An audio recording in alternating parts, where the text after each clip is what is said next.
Live from the Talking Joe studios, it's Talking Joe.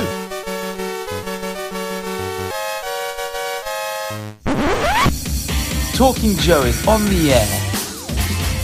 Hey, it's me, Mark, and welcome to Talking Joe, the G.I. Joe Comics podcast. Now, today we will be talking about G.I. Joe, A Real American Hero, issue 329, which was just only released a couple of days ago. It came out on Wednesday, June the 10th, 2026. The synopsis for this issue was, is G.I. Joe's most dangerous enemy one of their own? So we'll find out as we investigate this issue, but I will not be doing it alone. As always, I'll be joined by my co-host. It's a Real American Tim. It's Tim Finn. Hello, Mark, listeners, viewers, G.I. Joe fans. Hello, Tim. You got a comic. I do have a comic.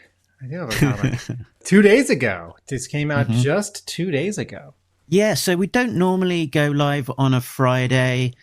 There's a bunch of stuff going on this weekend, so I figured instead of having a skip week or just making our lives complicated, let's just do it on a different day. Let's record on a Friday and go out live, and it's all news as it happens in real time. So, hey, what's that comic over your left shoulder? That's not issue 4 of the Center Holds, which also came out this week on Wednesday. That's issue 3, but I'll forgive you. Only issue 3. Yeah. Folks, I have a comic book that I put together, written by that G.I. Joe guy, Larry Hama, and drawn by that G.I. Joe guy, Mark Bright. And you folks, ask your local comics retailer for The Center Holds. It is a 4-issue miniseries. It's super heroic. And issue 4, the finale, just came out. Very good. So, yeah, this is not a deep dive about Center Holds. It is a deep dive about G.I. Joe, Real American Hero, issue 329. If you've not read it, do not fret, because we will be spoiler-free until the point that we get past the gallery. So we will signal the spoilers to begin at that point. But yeah, as we're live, you can join in and comment live as well, like Joe, who sort of is commenting live, but actually commented a few hours ago in advance of being live. It's Checkpoint Alpha, and it's Rob from G.I. Joe Netherlands. Made it just in time to enjoy the show live. Whoop, whoop. Have a great show. I think that might be the first time we've seen a live comment from Rob. So that's great over there in the Netherlands, in a good time zone. It's probably, I'm guessing, 8 p.m., just after 8 p.m. In their time. Whereas on the West Coast of America, it will be much earlier for G-Unit, Greg Augustin, who is busy promoting his latest Kickstarter. It is the Cobra edition of the After Action Report Command Files. Just recently released was the cover art by that there Mark Pennington. Have you seen that one yet? It looks very good, Tim. Yes, it's a bunch of Cobra bad guys. Some close, some further away, with some sort of Monument Valley, mesas and mountains in the background. A match for the art that Pennington did with all the good guys. Mm-hmm. And they've double dipped. I think there's Storm Shadow appears as a good guy and a bad guy. Very good. Right. So next up, let's get into some news. So, G.I. Joe Real American Hero issue 329 was out this week, but that was not the only thing out this week. Also out on New Comic Book Day this week was Transformers issue 33. There's a G.I. Joe Easter egg in this one, I think, or a guest appearance. No, I don't know that there is. I'm thinking ahead to the preview that I've seen of issue 34, which also was just released. It can be hard to keep track of the 5 different comics that are of great interest to us, based on Hasbro brands coming from one company, between what just came out and then what's coming out in a few months and what's getting announced even further in advance. What about that comic book that just came out? Mask came out also this last week, and yesterday we dropped our review episode of it. So yeah, if you've not yet caught up with Talking Joe, there is another new episode covering Mask issue number 1. So with issue 1 coming out, one of the things that was released was a blind bag. So it came in a little plastic bag, the cover of which is on the screen at the moment. You open that up and you can get a variant cover sort of in various distributions. But some of the common ones or the rare ones. That's what you mean. Exactly. But the grand reveal this week, as people began to open them, was that it was not just variants. There was other comics in there as well, including Mask Issue 2. So potentially some people just bought one Mask blind bag, took it home, opened it up, found that they've got Mask Issue number 2, and have to go back to the comic shop and buy issue number 1. Now, this issue 2 on the front cover says Ultra Rare Advanced Edition. So it is not a replica. It is not like they printed issue 2 and pulled aside some copies to put in the blind bag for issue 1. This is a different edition of issue 2 when we're talking about the cover. And it is a foil cover. So super fancy. So if you see a JPEG of it, on the computer or on eBay, it's foil and it says Ultra Rare Advanced Edition on the bottom. They did the same thing with Battle Beast when they had the blind bag for that as well. Yes, and that one also either came with issue 1, some variants, issue 2, a completely different comic book that was related, or a completely different comic book that was related. So where are we going with this, Mark, with the other 2 reveals for Mask number... Oh, there we go. The Mask number 1 blind bag reveal, the first of 2 crazy reveals. Mark, tell us what this is.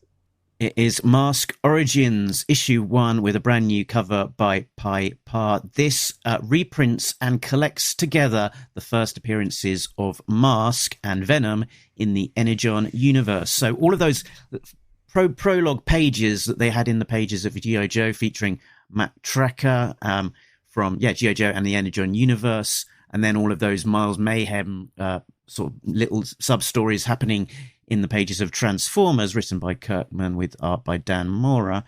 Those are all collected here, so you get the complete little prologue story from... Would we also get pages from the 2025 Energon Universe special? Because is that where I am imagining Clutch, so. That's where Clutch first sees Matt Tracker. It was 13 months ago that this started. Speaking of Monument Valley, this is a very nice cover here. It's Matt Tracker, arms folded, wearing his mask, standing on Thunderhawk. Yellow sky above him with light orange mountains and mesas behind him, and a cracked orange ground below him.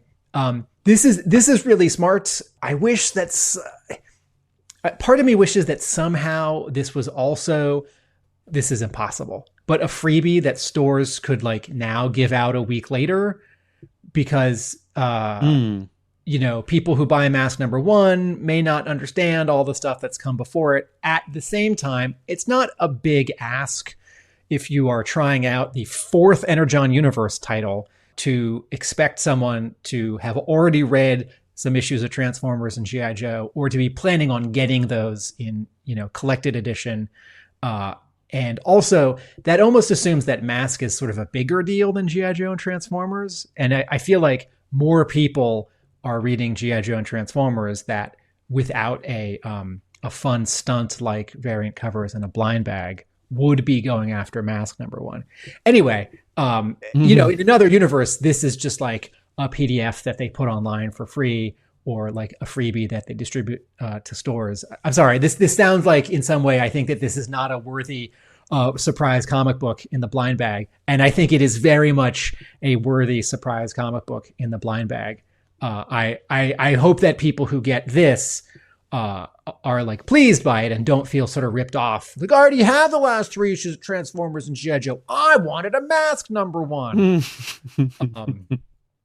Also, you got my hopes up very slightly. You and I were communicating earlier this week, and for a moment you thought that this was new material, and I thought, I don't know. And then we saw the press release. I'm just going to share something from the Facebook group. We had Nathaniel posting what he got from his 4 blind bags, which was 3 copies of Mask Origins 1 and 1 copy of Mask issue 1 with one of the variant covers. So I've seen a few posts not too dissimilar to this. I get the impression that potentially, actually, no, that's 4 issues of Mask Origins and 1 issue of something else. I get the impression that possibly some of the issues weren't completely evenly distributed. So I think the chances of getting a double are potentially high if you get just a sequential bundle of blind bags altogether. You had assumed, Mark, that people would be buying a regular copy of Masks #1 at the very least, in addition to however many blind bags they'd be buying, so that if it turned out that there was some other comic book or issue 2 of Mask, people could still lean back on the regular copy of Mask #1 that they bought and not be sort of stuck. Well, I can't read this comic because I don't actually have Mask #1. I do wonder if there are many people out there who got a blind bag, opened it up, it has cover, B or C or D or E or F or G or H, and thought, great, and then didn't post it because it's a little less exciting now that there are these 2 other surprise comic books. Speaking of surprise comic books, Mark, what is the other surprise comic book that one could get from opening the Checkpoint Alpha says, I want to read Mask. Not sure if I want to add another book to my reading list. Checkpoint Alpha, do it. Mark, what's the other surprise? The other surprise, we are burying the lead, is the most surprising bit of All, which is that one of the books that you could get inside the blind bag was ROM issue #1. A brand new issue #1 from Robert Kirkman and the Void Rivals original creative team with Lorenzo De Felici on art.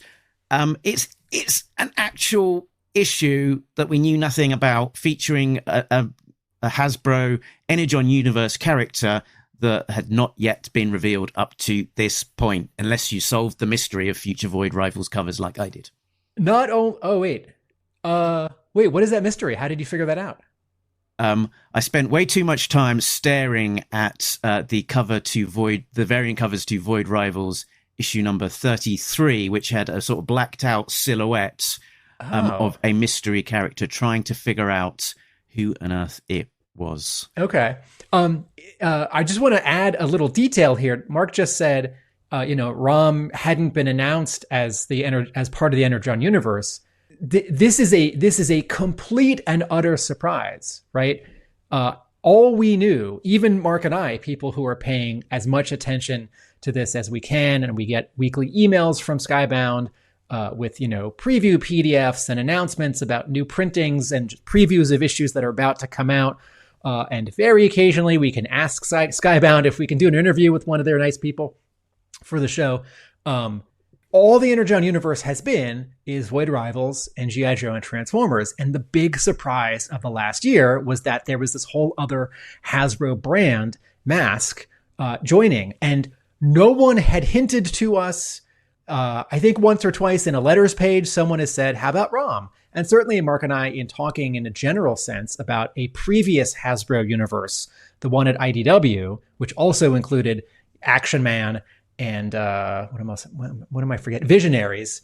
But there had been no announcement that ROM was part of the deal or was now part of the deal. There had been no announcement that Skybound was working on this, and there was certainly no announcement that it was the big guy at Skybound, Robert Kirkman, and a founding artist of the Energon universe, Lorenzo De Felici. This does explain, sort of, what he's been doing while taking an arc off, while taking several arcs off from Void Rivals, right? He's been drawing Red Roots, his own series, his own horror series, and apparently issue number 1 of Rom. I didn't grab this picture, so folks, you'll just have to imagine it.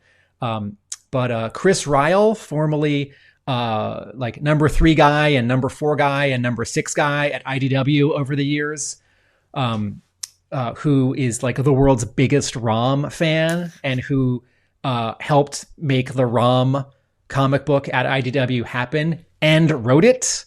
And then worked a little bit on the Rom Omnibuy for Marvel recently. I think he did an introduction for Volume 3, but like the person in my feed who posted proudly when each of the Rom omnibus volumes came out in hardcover, Chris Ryall, right, world's biggest Rom fan, just I think yesterday posted a photo of what must be him wearing a very good Rom mask helmet.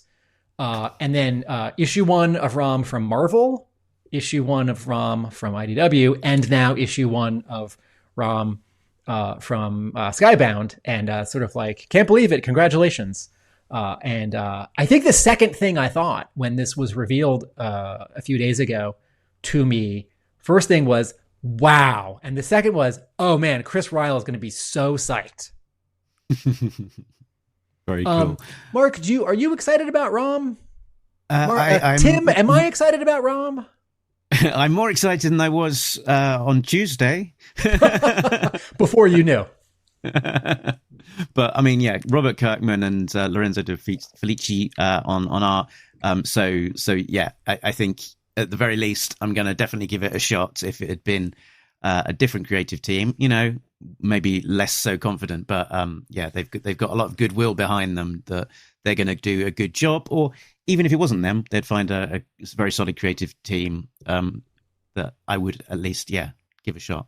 So all we know so far is that there is this single issue, right? There's no information about an issue 2, an ongoing series, a mini-series, a follow-up, any other talent involved. All we know is that there is a single comic book, Rom number 1, in the Mask blind bag, right? Right. Okay. Yeah, there has been a press release. It didn't give an awful lot away, but I imagine that there will at least be some sort of reprint of this in some form so that people can get easier access to it outside of this specific edition. Yes. I wonder, so IDW, there are some elements of Rom that belong to Marvel Comics, specifically the look of the dire wraiths, the villains. And when IDW did its own Rom comic, IDW got to use that name, but had to make up a different look for the dire wraiths. And I assume something like that is happening here. Although Skybound and Marvel seem to know how to make deals, right? Like that reprint of that Marvel team-up comic book, which had Spider-Man and Invincible. I skipped my sort of overall reaction to this Mask blind bag number 1 double reveal, which is Skybound continues to impress me. I know this might sound like I'm sucking up because we do a G.I. Joe podcast and they're making all the G.I. Joe comics and we occasionally like to have Skybound people on the show. But folks, I want to assure you, both as a store owner and as a fan, I was blown away by the surprises in the Invincible Universe Battle Beast blind bag. And I was blown away this week by these surprises in the Mask blind bag. And DC and Marvel and some other publishers have now been doing blind bags, and no one does it as well as Skybound. Absolutely.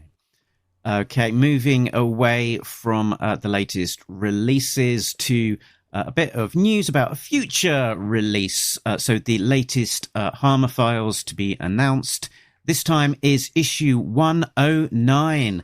The most shocking issue ever, Death in the Desert, a landmark issue of G.I. Joe that showed no character was truly safe. From writer Larry Hama, artist John Stuttimer, Randy Emberlin, Tim DeZun, cover by Lee Weeks. Imagine that, a cover by Lee Weeks, and another cover by Chris Mooneyham. A nice little sort of simpatico bit there of Lee Weeks, Chris Mooneyham cover.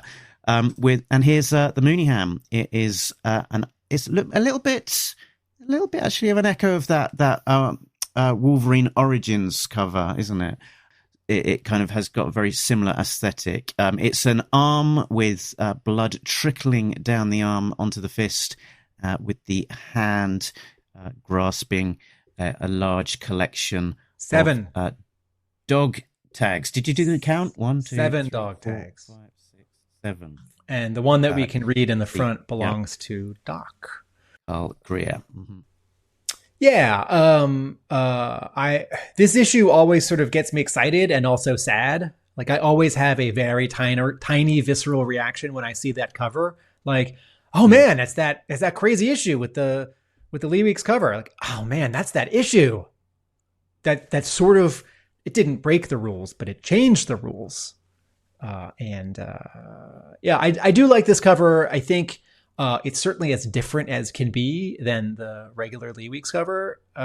It feels, while it's quite specific to that issue because it has someone's name and it shows dog tags, it's not the kind of cover that, bowls me over. It's more, I want more characters and more background but it is a striking image. Yes, it is an artful and striking image. Cool. Then another little bit of news. Friend of the show, Mac Ray, who did the amazing Spy Hunter Paperboy crossover at DC. Folks, if you don't know what that is, that's who wrote that, Mark? That was written by a certain Mr. Larry Hama. Yes, and it's not in print. We had to review a digital version. That's right. Okay, so this guy has this other book, Strange Combat. Please continue. And he said there's going to be an announcement at Heroes Con, which I believe is this coming weekend. Yes. So look for some news about that. He sort of described it to us as sort of basically G.I. Joe meets dinosaurs. So I very much look forward to more news on that as it happens.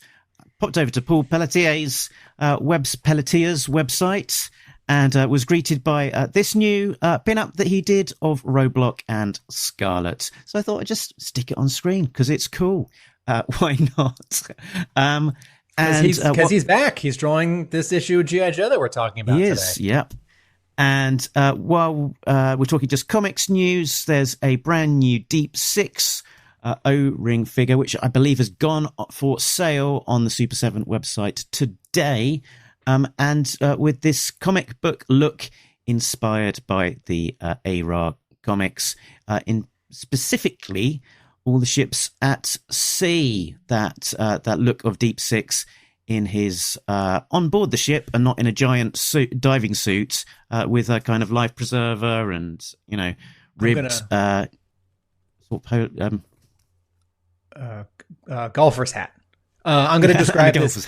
I'm going to describe this as Deep Six doing his topside cosplay. You're welcome. Cool.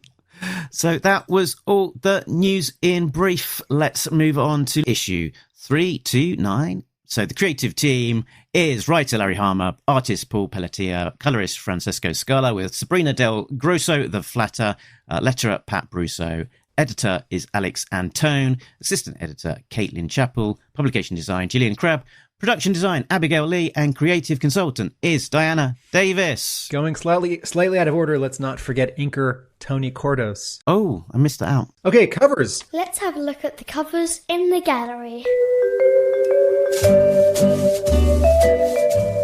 Issue 329, G.I. Joe cover A is drawn by Lee Weeks and colored by Dave Stewart. It's two Joes inside Roadblock, who's holding his giant machine gun in one hand and has his ammo belt hanging out of that machine gun and then draped over his shoulder, and then he's holding the sort of slack of it in his other hand. His mouth is open as if he's reacting or yelling in surprise to something above him, behind him, around him. His weapon is smoking. We are looking up past his waist, and up in the ceiling, some kind of large vent or I'm not going to say skylight? elevator. skylight, elevator shaft, something, is Dawn Marino in her Dawn Snake Eyes outfit with 2 swords. And she's getting ready to attack Roadblock. This whole cover, the background is very much in sort of a purpley gray, and the sort of highlight color, I guess the reflected light color on the right side of Roadblock is a similar sort of pale bluish gray. Same thing on the right side of his gun. There's some really nice dry brush on the bottom of the cover under Lee Weeks' signature. If you look at Roadblock's forearm and his elbow at the bottom of the cover, you can see these brush strokes that are made not from a brush that's sort of dripping wet with ink, but from a brush that's had all the excess ink sort of taken off of it. And that could be a digital effect because Lee Weeks does draw digitally, but he also draws on paper, right? Try and get a sketch from him if you can. Cover B is the same image in black and white with no colors. It's just that Lee Weeks artwork. And you can see, in addition to all of Lee Weeks's very smart placement of black inks, he's also knocked in a bunch of gray shadows. So cast shadow behind Dawn Marino, higher up in that shaft, on the front of Roadblock, his face, his torso, his gun, his arm. And the sort of play of light and dark in this in black and white is really great. You have perfect black all the way on the top. Behind the logo, you have sort of the white in this shaft, and coming below it, you have these white highlights on the top of Roadblock, and then you've got the gray on his torso, and then it gets particularly complicated around his gun and the smoke and the sort of splotchy inking there. And I was reminded at how often I was upset that disappointed that IDW would not put an element on a cover in front of the G.I. Joe logo, even when it was small and obvious. And fully two of the 5 letters here that spell out the word G.I. Joe are obstructed by part of Roadblock's weapon or smoke. And I love it. I guess this does. Marcus just put on screen cover to issue 9 from Devil's Due from 2002, drawn by Mike Zeck, where we are looking kind of similarly up past Snake Eyes from waist up, and then sort of hanging in the ceiling against the wall is Storm Shadow with 2 swords drawn, ready to attack. Snake Eyes maybe knows that there's some danger, has an Uzi and a knife at the ready, and he's illuminated from behind because he's just come through a doorway. Not a cover swipe. I don't think a cover homage. I think this is just a coincidence, but this is one of those, if you describe 100 scenarios in Action Comics, you might eventually duplicate, and this is one of those. Cool. Cover C is painted by Steve Beach. It is Snake Eyes on the Silver Mirage, slightly leaning into a turn, holding a sword behind him, steering with one hand.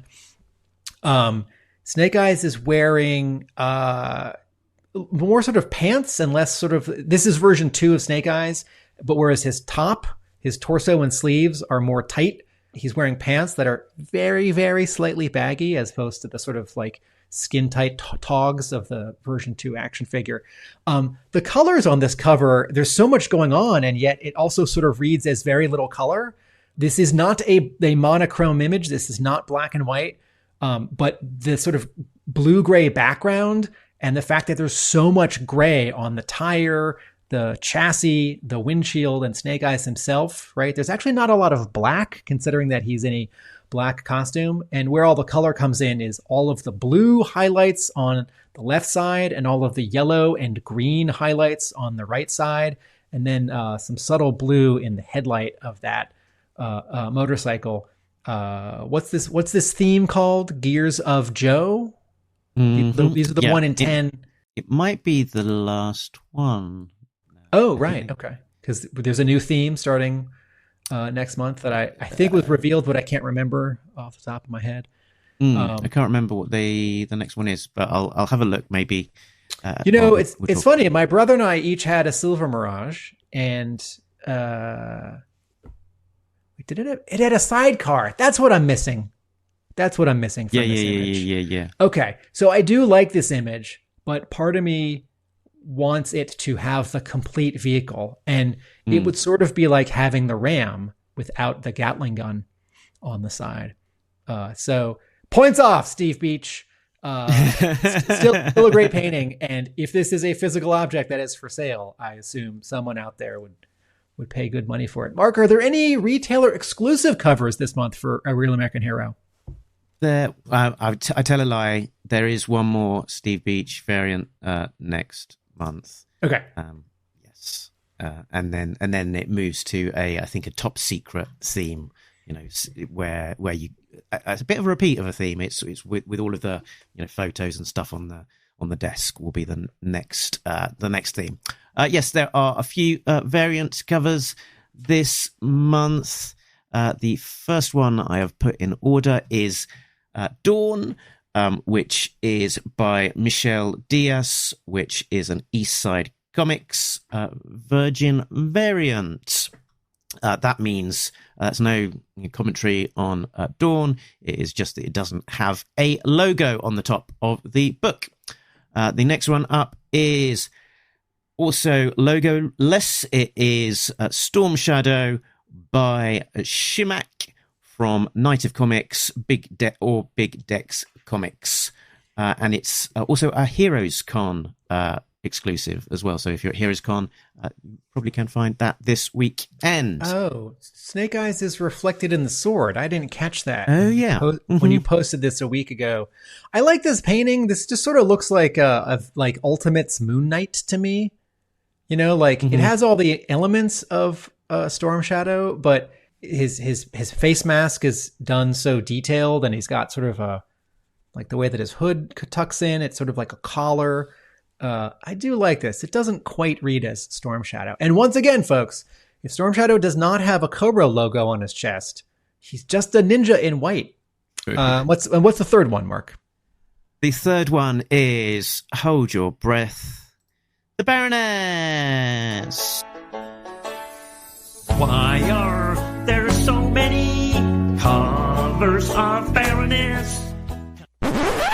This one seems to be featuring Amy Winehouse as the Baroness. This is from 616 Comics, or the Comics Elite, and the artist is Shikari, and it comes in a few different flavors.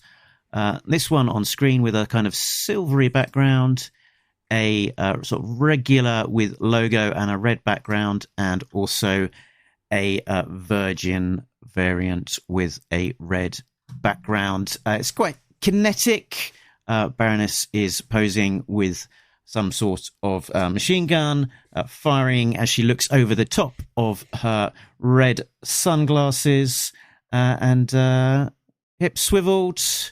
On the ranking, it's probably towards a slightly higher tier of Baroness in my opinion of the Baroness covers that we do get. Thoughts, Tim?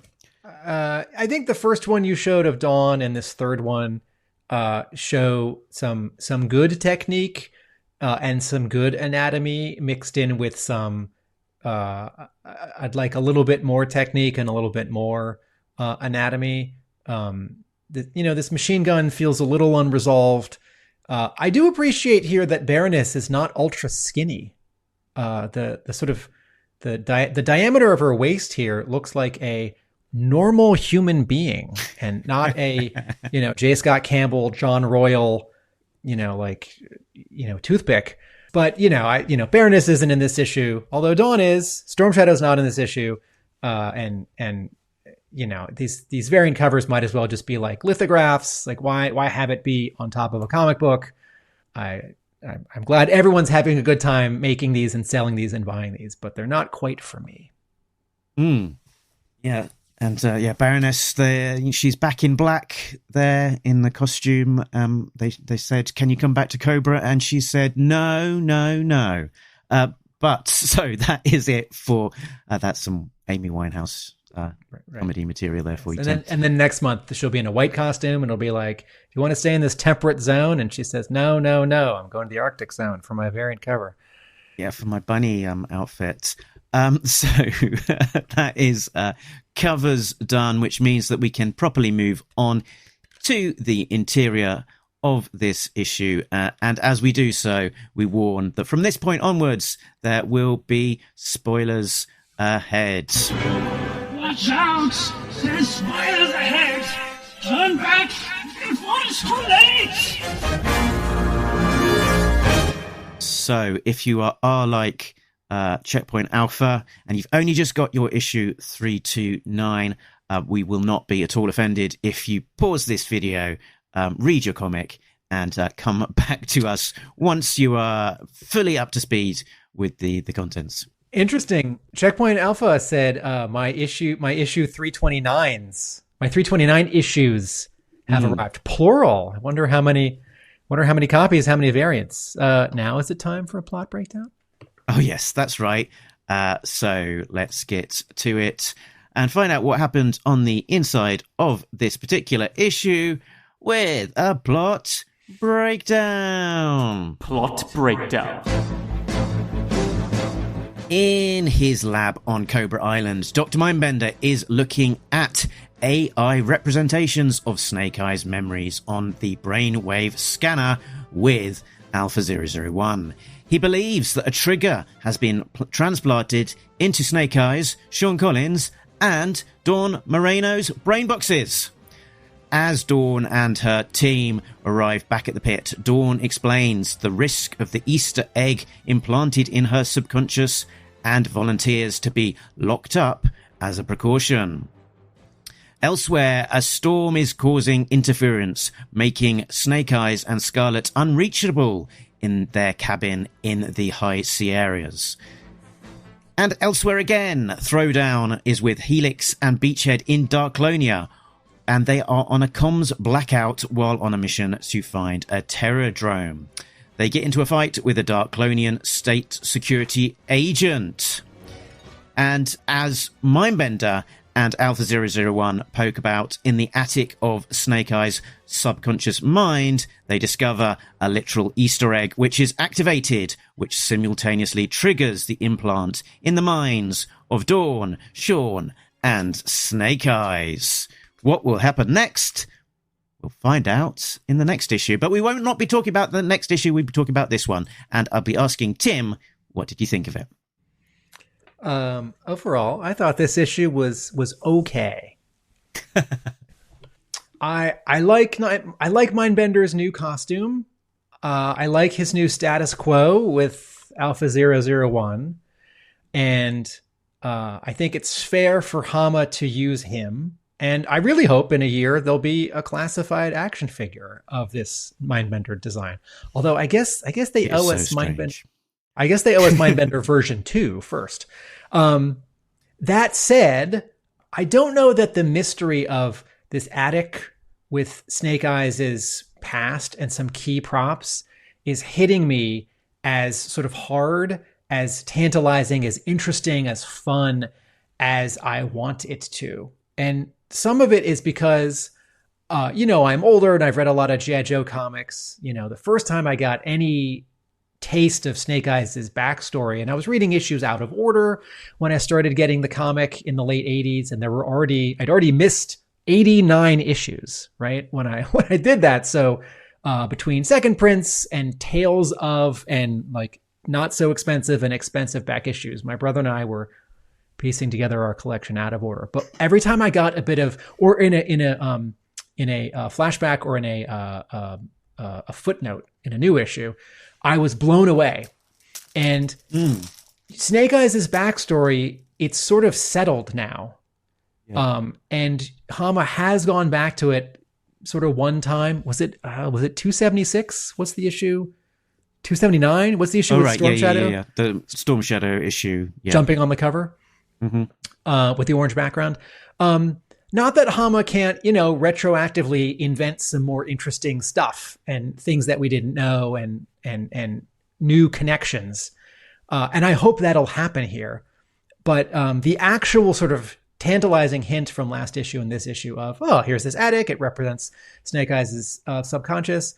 There are some interesting props there. I feel like I should be really sort of upset and worried that Mindbender and Alpha 001 are there. They're walking around this recreation.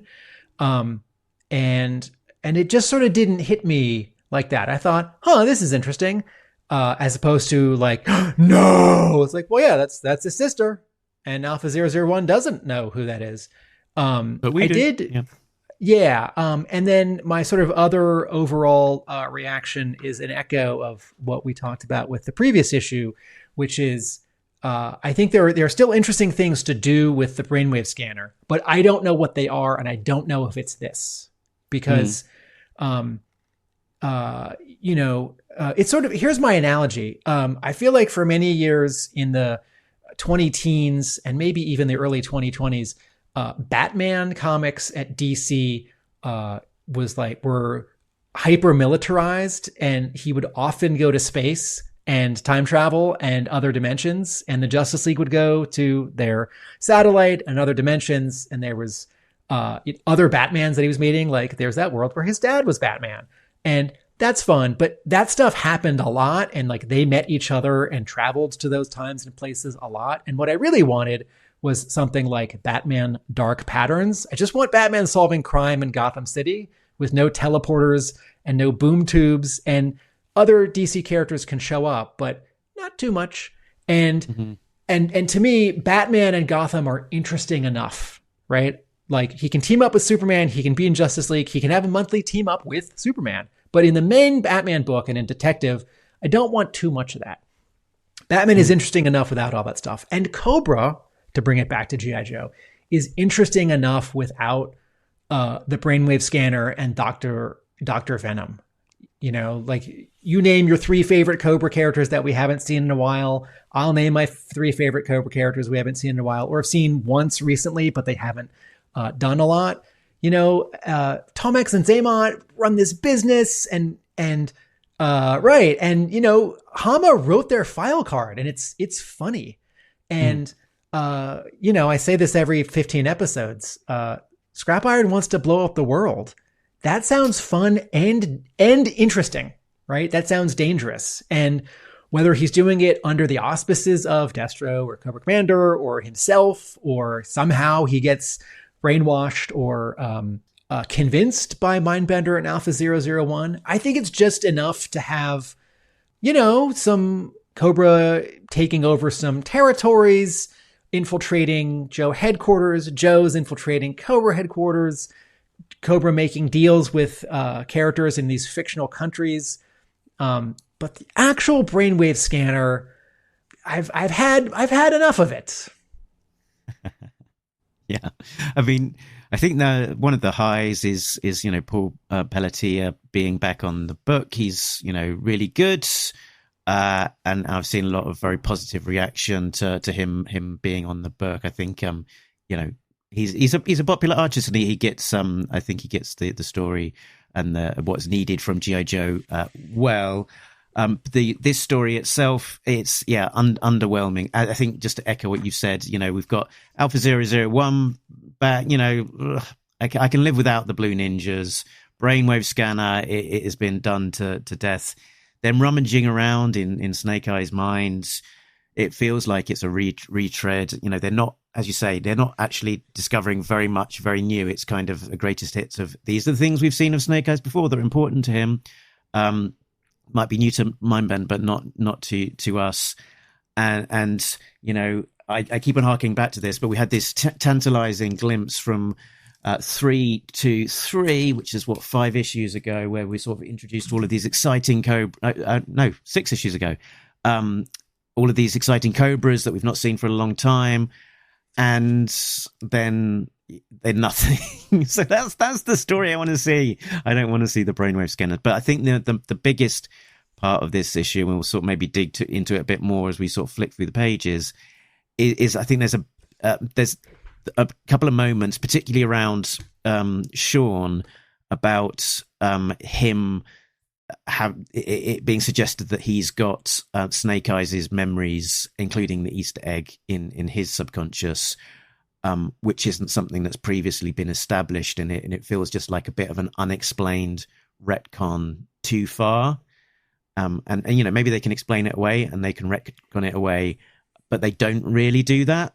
They kind of rely a little bit on a few lines of dialogue to kind of for us to go with, and I think it's a bit of a step too far, and it takes us out of the story a bit too much. So yeah, that's my high level. Should we do a bit of a flick through? Sure.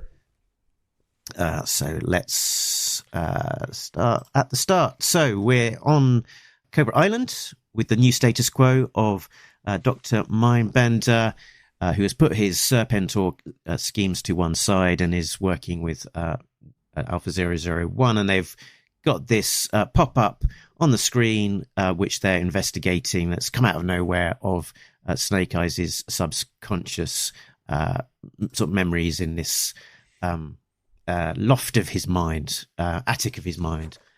What they do quite nicely on this second page is they do call back to G.I. Joe, A Real American Hero issue number 10 with a little bit more faithfulness. You remember I complained last time that they kind of slightly reinvented that sequence, but here they very much are more leaning into the actual aesthetics of that first appearance of the brainwave scanner with Snake Eyes plugged into it, and kind of even to the extent of arching his back, and it's that kind of retro futury kind of Kirby-esque technology where there's a whole bunch of stuff going on, but who knows what exactly.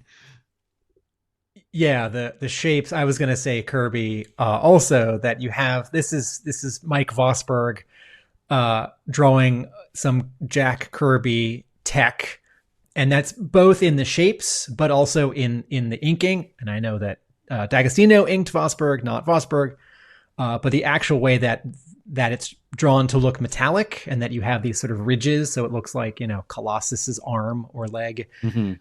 So it's fun that we're now like 3 steps away, because it's Paul Pelletier drawing a thing that Mike Vosberg drew.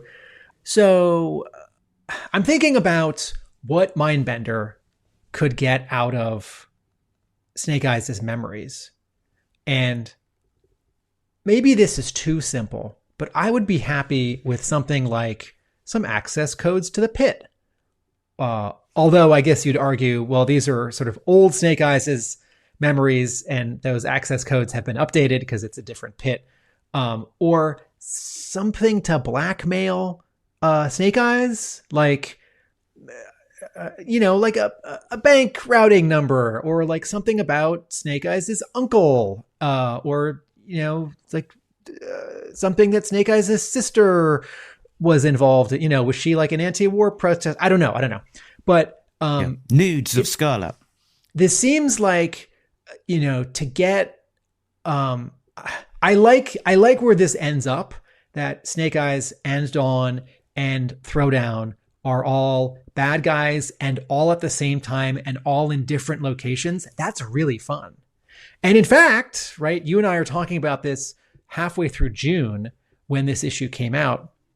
When Larry Hama came to Boston to sign at my store for The Center Holds issue number 1, a comic that I put together that he wrote, in February, I said, what issue of G.I. Joe are you working on? And he said, I just turned in 329 or 330. And I said, oh, cool. And he then described in one sentence this plot. Like, oh, well, there's this memory and it's triggered and it's from the brainwave scanner. And so Snake Eyes and Dawn and Throwdown all turn bad. And I thought, awesome. So I have been subtly looking forward to this story since then. And I just wish that the actual how we get there was either more simple. I think just sort of more straightforward. And to make another DC Comics analogy, how many Batmans are there? How many Robins are there? Like how many, like there's the Batman family and how many like Batgirls are there? It's like, well, there are like 3 Batgirls and there's like 6 Robins. And it's like, well, one died, but he came back, and one isn't Robin anymore. And one retired, but he came back. And then the other is his son. And then also, it's like there's Stephanie Brown, who was like a different character, but she was Robin for 2 weeks. And depending on the comic that you read sort of now or in the last few weeks, they may all show up at the same time, like in continuity without time travel or, dimension hopping. And I was looking at a Dan Mora drawing of all the super family, right, from a couple years ago. And it's like, well, there's Superman and Supergirl. And it's like, oh, well, all right, well, Lois is Superwoman temporarily. And there's Superboy. And there's New Superman, the guy from China. And then there's their son, who's kind of Superboy also, or like kind of Superman also. And like, depending on the drawing, it's like, is that Superboy or is that Superboy? And so I think this is an elegant solution.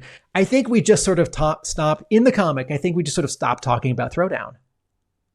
I think Throwdown served a really important function when Snake Eyes was dead, and we never quite got there. And then Dawn showed up and is sort of more interesting, where people latched onto her faster, or both.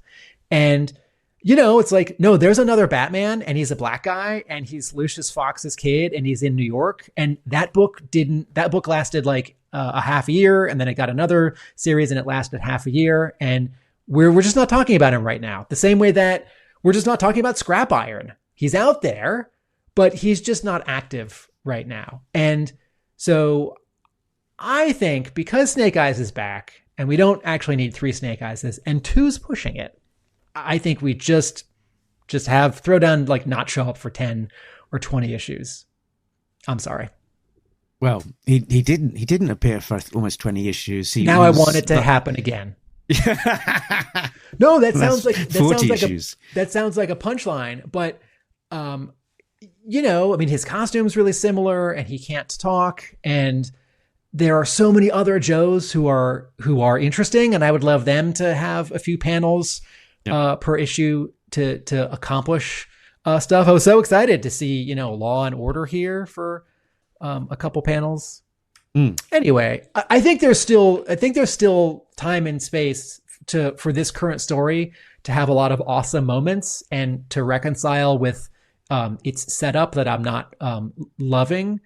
But that's a month away. So back to you, Mark.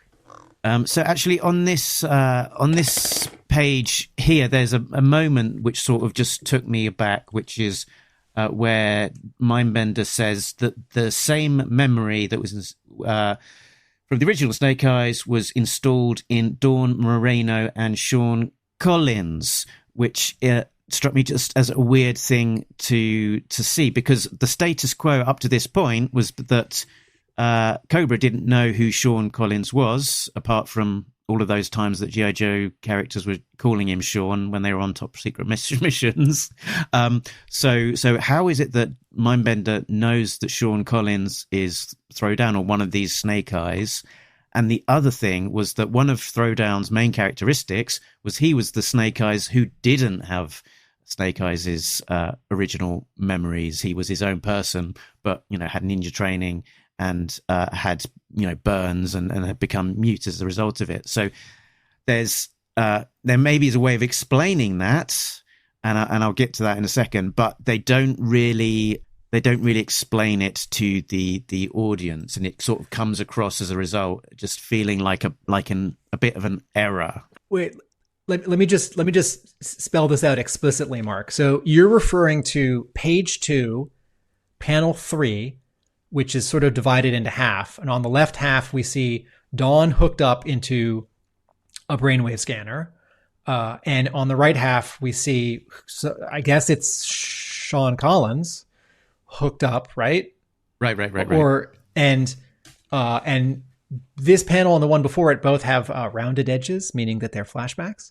And so what you're saying is we have never in a G.I. Joe comic book seen Sean Collins A, strapped into a brainwave scanner, correct? And B, getting Snake Eyes' memories? Yeah, partly. So in Snake Hunt, part of the story for that, and the sort of where we thought that story was going to go, was that Cobra captured Snake Eyes, or Sean, and with the intent of turning him to a sort of a baddie Cobra, and at the same time there was this parallel story where Dawn was having difficulty with her Snake Eyes memories and having two personalities in her subconscious. And it felt like there was a trajectory for that story of Dawn having Snake Eyes' memories taken out of her head and put into Sean's head, so that you had kind of a Snake Eyes. That's what we thought might happen, and it did not happen. And it did not happen. It did not happen twice. It didn't happen in Snake Hunt when Throwdown wasn't strapped into a brainwave scanner at all, and then it also didn't happen in the last few issues of A Real American Hero at IDW. Was that called All In? The last arc? And yeah, Greg, high stakes, sort of was it high stakes? Yeah, sort of making the same maybe point. High stakes was just on the cover of like 391 or something. Greg Augustin says, I always thought the end game was Dawn's Snake Eyes memories would get removed and transferred to Sean. Greg Augustin is echoing what you just said, Mark, and continues. Last issue's Throwdown file card says Cobra doesn't know the original Snake Eyes died, so Cobra thinks Sean is Snake Eyes. All right, so Mark, I interrupted you. Please continue. Yeah. Right. So there's that point, and the where what you said about Snake Eyes is Throwdown has never been strapped into a brainwave scanner is sort of partly true. So this is from issue 298. There's a sequence where Throwdown was strapped into a brainwave scanner by Mindbender, who was started prepping the brainwashing modules ready to alter his programming to make him like a Cobra Snake Eyes. And then there's sort of, the appearance of Serpentor Khan sort of disrupts the whole situation. And then in the next issue, we sort of still see Sean in the brainwave scanner, but the process of trying to brainwash him was disrupted. And then Laura, what's she called? 323? Laura, the Crimson Guards woman, rescues Sean and takes him out onto Cobra Island. So we never get a point in that story at which there is a clear point at which there is any sort of uploading or downloading into Sean. Mark, is there enough of a gap between those two issues that you just showed a page each from, where Snake Eyes is strapped in and then seemingly he's about to get pulled out? Is there enough time between these two that off panel Mindbender flipped the switch, turned it on, and zapped Sean Collins? Potentially that might be the no prize and the retcon. We don't see it happen, and we've never seen it described as happening. But if you were to try and do some mental gymnastics to explain it, you'd say that this 1 minute or so of time that has elapsed between he's plugged in and the brainwave scanner is sort of warming up, that something happens. Maybe the Easter egg is accelerated as a kind of Trojan horse lurking in the brainwave scanner that jumps across without Mindbender actively doing anything to kind of try and instigate that. That's a big leap. Well, so Larry Hama has in the past made up very clever things to add context and wrinkles to previously established characters and stories. Larry Hama has also done that to patch errors, right? The sort of the best known one is, wait, who died? Crazy Legs? Sneak Peeks. Sneak Peek, right. Yeah. Sneak Peek died, and then later on he's just walking around and he's like, no, I didn't die. And then to sort of put a fine point on it, after a little while, Hama killed him again. So I hope that this is more the former and less the latter. It just feels like there's too much of a gap that's left unexplained, that because it doesn't explain what has happened. It comes across as either just changing the past or making a mistake. Here's something. We haven't seen Throwdown in 20 issues, right? Mm-hmm. If there was just like a half a page scene coming up where Duke says, "Oh yeah, Throwdown did that mission for us that we haven't talked about, and he got captured for a little while, and then we got him back, and then maybe we have a page or two or a whole issue which sort of explains that and shows that." And it doesn't have to be consequential in and of itself. It can just be, what are certain Joes doing off panel when we don't see them? I mean, what's Law been doing since his solo issue? What was that? Was that 276? I can't remember. Yeah, I think all it needed was something like one bubble. Actually, Sean can't speak, but maybe Psych Out could say, we've not been putting Throwdown on any missions because ever since he came back from Cobra Island, he's been having these strange memories of Snake Eyes. So, something. It could be really super simple, but there just is this sort of leap that we've got to make to kind of go along with the story, and I feel like it sort of takes us out of it too much.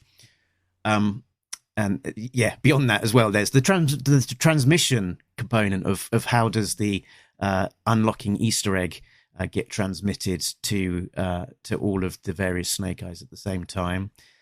All right, so Venom, I'm jumping ahead now. Venom wrote some code and planted something in Snake Eyes back in issue 10 or back in the teens, and because then Venom downloaded Snake Eyes'. When did someone download Snake Eyes' entire memory and feelings? Is that in issue 10, or did Mindbender do that later? Again, that's a little bit vague as to which point restoration point we're looking at from the various Snake Eyes. But regardless of the restoration point, if this implant happened in issue 10, and then whichever version of the Snake Eyes memories, whichever time-stamped version they've got, these three new Snake Eyes, they would have had at least that issue number 10 up to that point, if not a lot beyond. But I think the explanation as to why, if it's not being transmitted as the Easter egg being unlocked, maybe it's a timestamp. It's like in June 2026, the distant future, 42 years from now, or whatever it is, that is when the Easter egg will be unlocked, and it will come through at exactly the same time. All right, and you've used the word transmission, and I just want to settle on this for a moment because Joe7240. Do you have a full name on this commenter, Mark? Is this Joe or Joer? Joe. This is Joe. Joe says, I wrote a letter and asked if Mindbender and Alpha 001 caused the egg to alarm, or if it just happened to alarm at that exact time. All right, so Mark, you used a word a minute ago, transmission. So some of what you're trying to track is not how is the Easter egg getting planted, but how is the alarm clock turning on and playing the beep, beep, beep to wake you up, right? So your question is, why is it being activated now? Mm-hmm. Mm-hmm. And I'm assuming when Hama wrote the previous issue, he didn't know, and he was going to figure it out as he wrote this issue or the next issue. But just to put a fine point on this, we don't know sort of how it happens, and we don't know when it happened. I mean, I guess it just happened in the comic. Sorry, we don't know how it happens. I think I'm being overly critical. Actually, I'm just flicking ahead to the actual page. Is this explained? And the Easter egg they kind of do explain it. That it's the Easter egg page, and it says it's an actual Easter egg. Isn't that too obvious? How does it work? There are no switches or buttons, and why is it ticking? It's a timer, and it's going off right now. Ring. So if it's a timer and it's a timed implant, then it's not being transmitted. Okay. It's just been lurking away in their heads to go off at a specific point in time. Okay. So we're looking at page 3, 5, 7, 14, I think this is. Okay. And Mindbender's holding an egg, and he says it's a timer. And I wonder if the plot called for, and if Paul Pelletier didn't quite draw that kind of kitchen timer, egg timer that is actually, no, I'm serious, that's actually shaped like an egg. And you twist it, you hold it, the top with one hand and the bottom with the other hand, and you twist it, and it has little ridges sort of at the at the equator. Not the kind that looks more like a clock that sort of dials clockwise or counterclockwise, but the kind that spins. And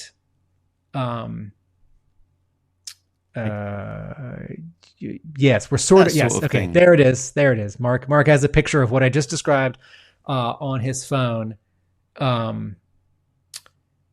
Okay. Anyway, so we spent a lot of time now on this timer and Mindbender and Alpha 001. Joe in the comments says, what a weird coincidence that has been there for years and just happened to go off when they were there to witness it.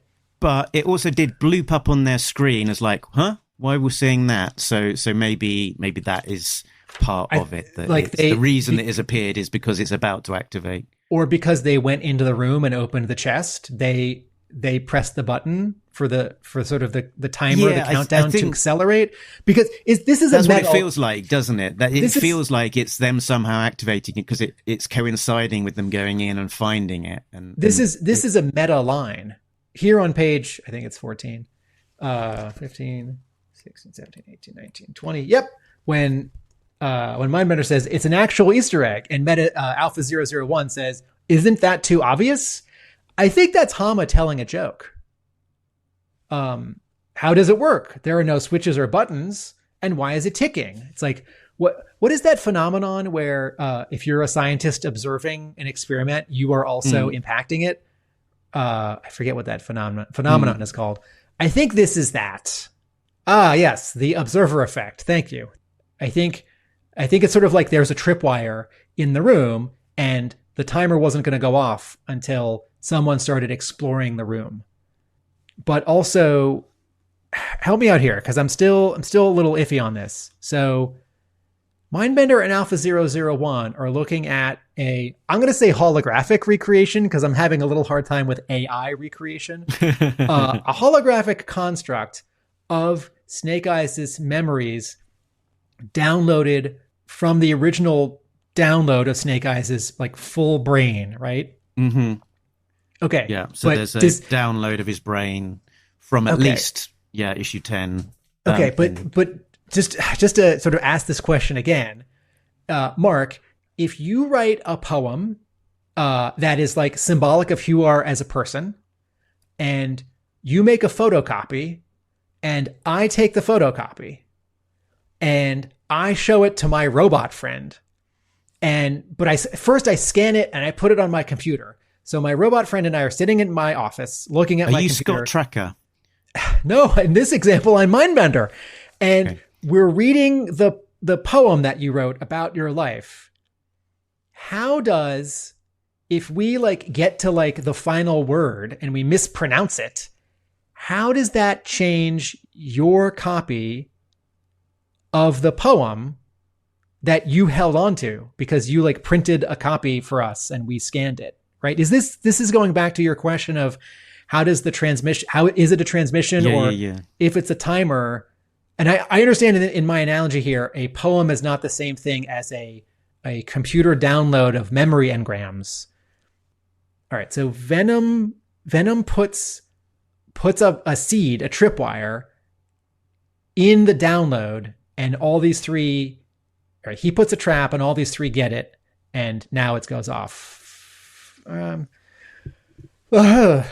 talk about Darklonia. Hey, let's find Beachhead. A happier place. Hey, is Helix drawn in the A Real American Hero costume or in the IDW continuity costume? Remember there was that sort of mix up is too strong. Remember there was that sort of I think this is the Netho Diaz redesign. Okay. From silent option. Right, where do we want to skip to? Well, there's Duke and Stalker. I like seeing them.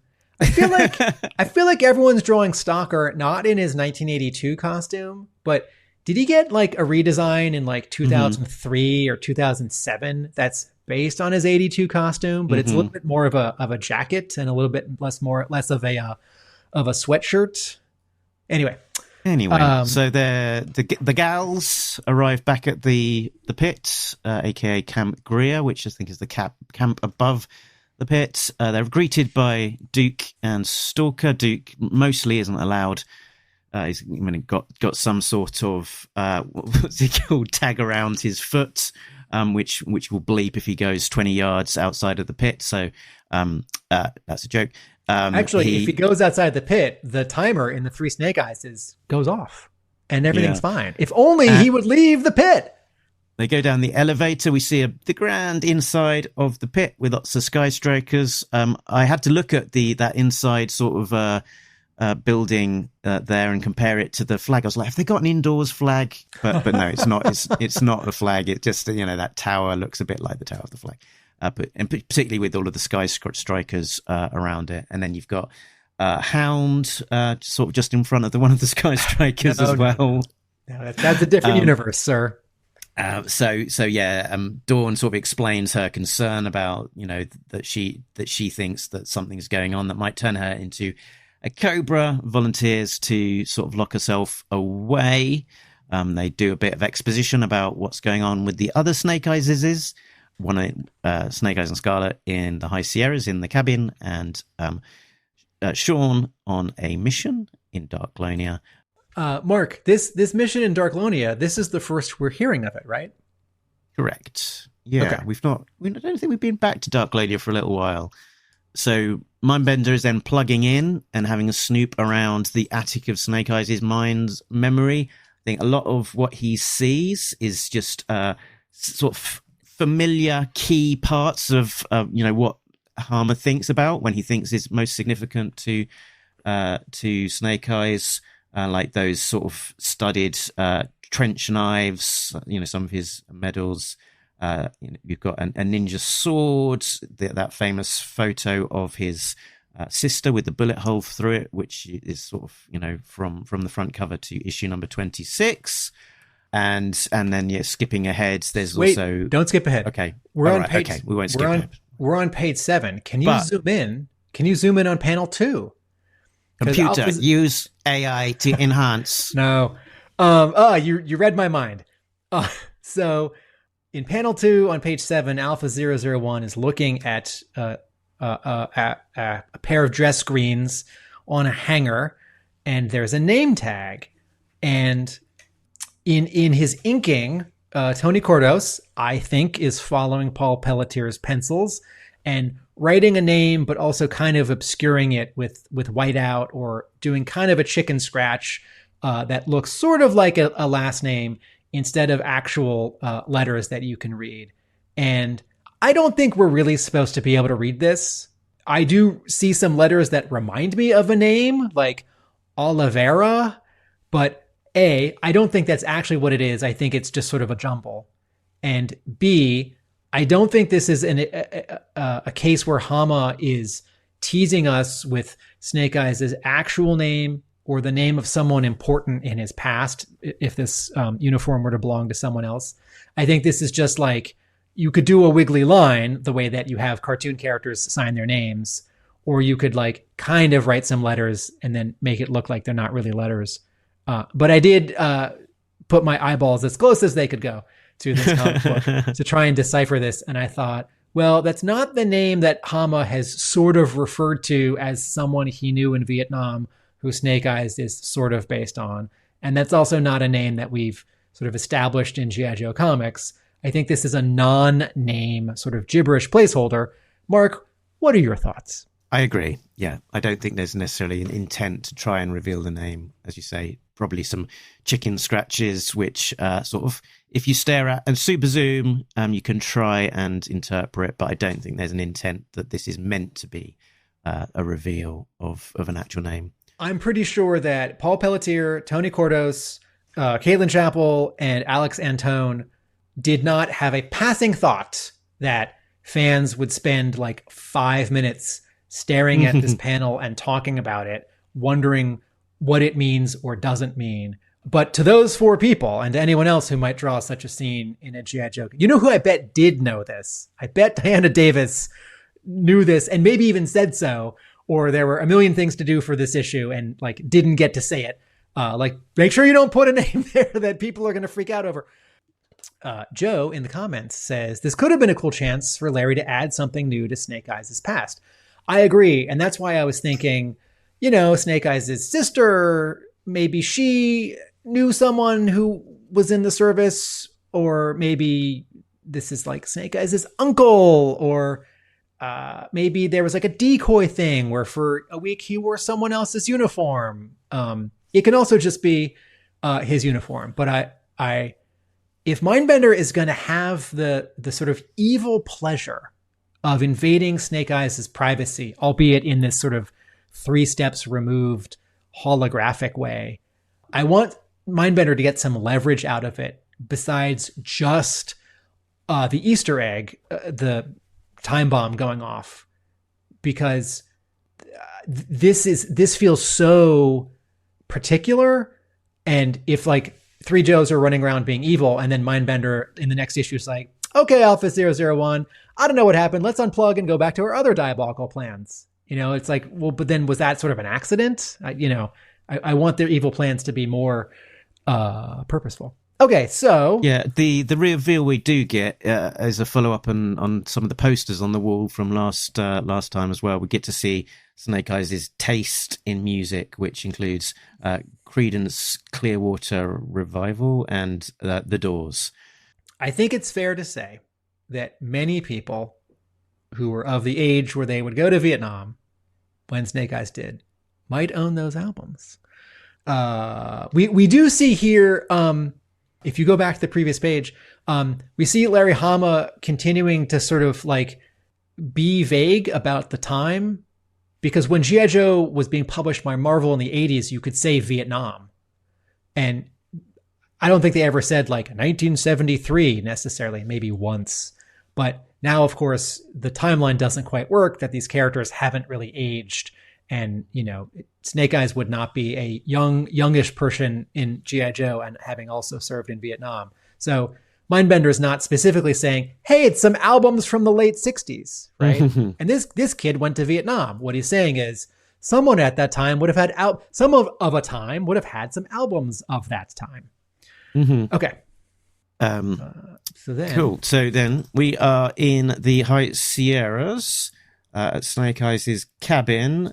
He's roasting rabbits for dinner. This is a reoccurring thing, I think, that I think it was back in 302. He was at his cabin roasting some rabbits, and also when back in the Snake Eyes Origins issues, in like issue 26 or 27, there's that moment where Hawk goes to find Snake Eyes, and he's comes through the doorway holding some rabbits, I think. This is something that Hama can go back to, and I don't feel like he's overdoing it. I think if you have a cabin in the Sierras and you hunt for rabbits once, you might do it several times.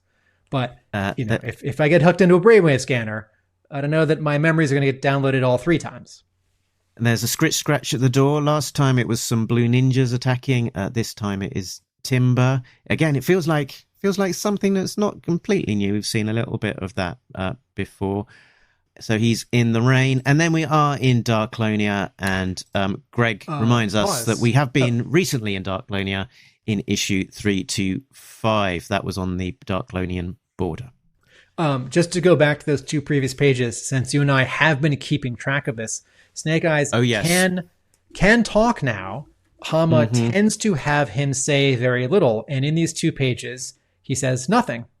Yes, he doesn't say anything on these particular pages. Correct. Yes, he does a little bit later. So now we're in Darklonia. Thank you for that fact check, Greg. And just remind me. All right, so we've got in this Jeep, we've got Helix and Beachhead, and I very much appreciate that Beachhead is wearing a cap that somewhat kind of refers to his regular costume. I always like it. You know, like if you have a bunch of Joes in civilian clothes, it's like, cheat a little bit and make their civilian clothes kind of the same colors that they would be if they were. Could it have been a green sort of hat though? Yes. Green beanie. Yes, it could have been. And then remind me, Throwdown has a realistic mask that he wears. That's right. So that you can't see the burn marks on his face, because either they don't want to freak out their handler or because they're undercover. Yeah, possibly they could have done something to make that a little bit clearer. Actually, I kind of knew it in the back of my head, but it didn't sort of jump to the forefront. But maybe if they just showed the mask riding up a little bit on his neck or something like that, that might have been an interesting touch to remind us. There's that line of Scarlett's in the Tony Samlins short story in Yearbook 4. Fix your mask. Right? When they stop at the convenience store to get talcum powder. I think of that story a lot because I own 2 pages from it. Okay. So Bogdan. Finally, someone gets shot. Bogdan from the Darklonian Resistance is their driver. I wondered to myself if that was Roadblock, first of all, drawn in a kind of slightly different way, but it didn't throw me too much. I figured it out, and he's stopped. He's asked for his papers, and he is shot. But it's slightly off panel. They don't show the full gore, but 2 panels later, there's a guy who's getting a knife thrown to the throat with full just blood and gore. Yes, and a great sound effect, ka-shunk. I gotta say and then the knife gets pulled out, and there's a blood spurt in the next like that. These 2 panels would absolutely not have been published this way at IDW. And I don't know if IDW would have said to the artist, let's obscure that with some black ink, or can you draw that differently? Or if Hasbro would have said, no, please redraw that. Or if the artist, having already made a few changes like that, would have preemptively just not drawn it like this. But just remember that this is kind of why we have Blue Ninja and Cyborg Cobra anyway, so that they can get dismembered and shot, because the G.I. Joe comic book in the 2020s sort of wants that. And I don't know what the math formula is. The audience doesn't quite want it, or Hasbro is a little skittish, or times have changed, and if this stuff wouldn't have been portrayed this way in the 80s, it's more acceptable now, but you still have this comic that's like T for teen, but it's sort of like, but it's for kids. So I was a little surprised and very excited to see 4 people, not the good guy's friend. That made me sad. But I was surprised and a little excited to see 4 people die in such a visceral way on this one page. And then Sean Throwdown does it again. And Mark, what's that sound effect? Ka-chunk. But it's got an exclamation mark. Can you do that again with feeling? Ka-chunk. And that's like in the center of his nose, between his eyes.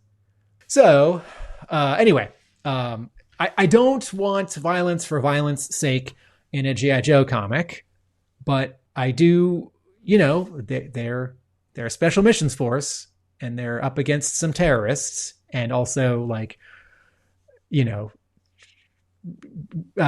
evil resistance fighters and despots and warlords and robots.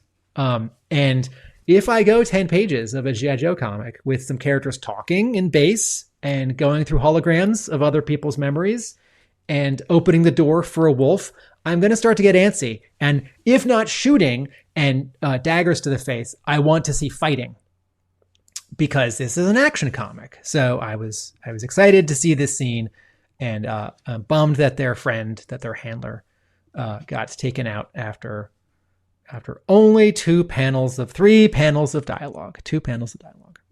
We get some real nitpicking from Greg here. Sean has the knife in his left hand, but throws it with his right. I think I'll allow that he's allowed to, in between panels, transfer the knife from one hand to another. And Joe has a great observation here that Helix shouts, toss me his gun, Sean. And Joe notes, shout out to Larry for the restraint to write just gun instead of the brand, caliber, and modifications. You know that earlier in the scene, before we cut in, they were all like describing to each other their specific makes and models and calibers. So I'm sure it happened in story, if not for presentation to us. I'm of all the things that are happening in this issue, this scene is the one that has me the most excited because I like all the characters, and in a very general sense, I like all the things that are happening, even though I don't love the sort of specifics of Snake Eyes' memories and Mindbender. I think this conceit where the three Snake Eyes is all at the same time turn evil is really fun. I think how we got there is too complicated, but Dawn running amok in Joe headquarters, I like that, but we have had some sort of infiltrations twice recently in the pit. So while I'm sure it could be awesome, it does feel familiar. And anyway, in terms of sort of like what's most G.I. Joe to me, a couple Joes behind enemy lines where it's not just Darklonia, but it's also near Barovia, and I don't know what, who they're going to come up against and what the surprises are and how much Cobra's involved. I mean, they say they're looking for Terradromes, right? So it is Blue Ninja related. Okay, so it could veer back into that direction where I'm like, oh, Blue Ninjas. But in terms of read this issue, right? In terms of Joe's in the woods with machine guns and knives and swords, this bit is cool. Yes, it's like give me next issue's 16 pages of this scenario where the two Joes are like trying to run away from Throwdown and then also like bump into some Blue Ninja and a Terradrome. I think I'll be happy.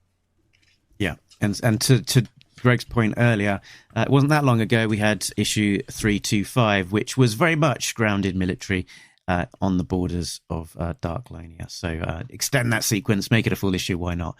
Back in Snake Eyes' AI generated memories, we're sort of introduced to some sort of key totems that sort of represent important elements of Snake Eyes' history. The weasel skulls that he got from Quinn in issue number 2. His warm M60 from his time in Vietnam when they talked about the flashbacks in 26. Yeah, with him, firing, so many,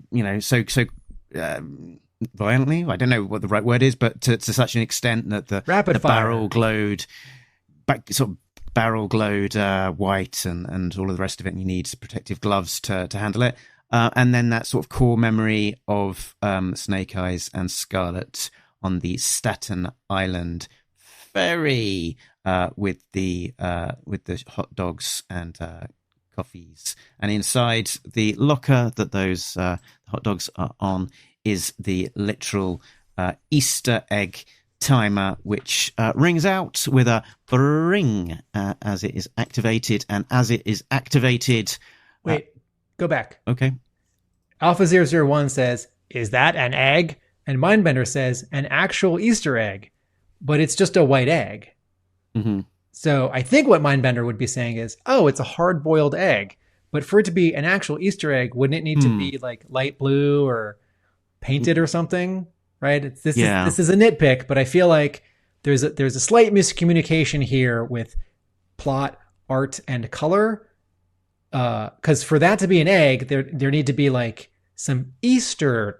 For that to be an Easter egg, there needs to be some some Easter trappings. Okay, all right. So the next page, but Easter egg also does mean a hidden thing, and right. But he says an actual Easter egg. He doesn't say a metaphorical Easter egg. The hidden thing is a metaphorical Easter egg, and an egg that a parent or guardian hides outside for a kid to find is an actual Easter egg. Wow. Put on my jerk hat. Who would have thought? So the Easter egg activation, we can see, that panel of dawn. The background is goes all red, signaling, a moment of almost violence as her mind is attacked by this thing. And then we sort of cut away to sort of see the aftermath of that of the security cameras in the rest of the pit with our key crew of Duke, Stalker, and Mainframe, who are bathed in the light of their monitors. Are there some sound effects missing in this first panel? Because on this page, yes, because 2 panels ago, Dawn hears something that only she can hear, and then in the next panel, the background is knocked out red because she is panicking and in pain. But then you turn the page and Duke says, "What just happened?"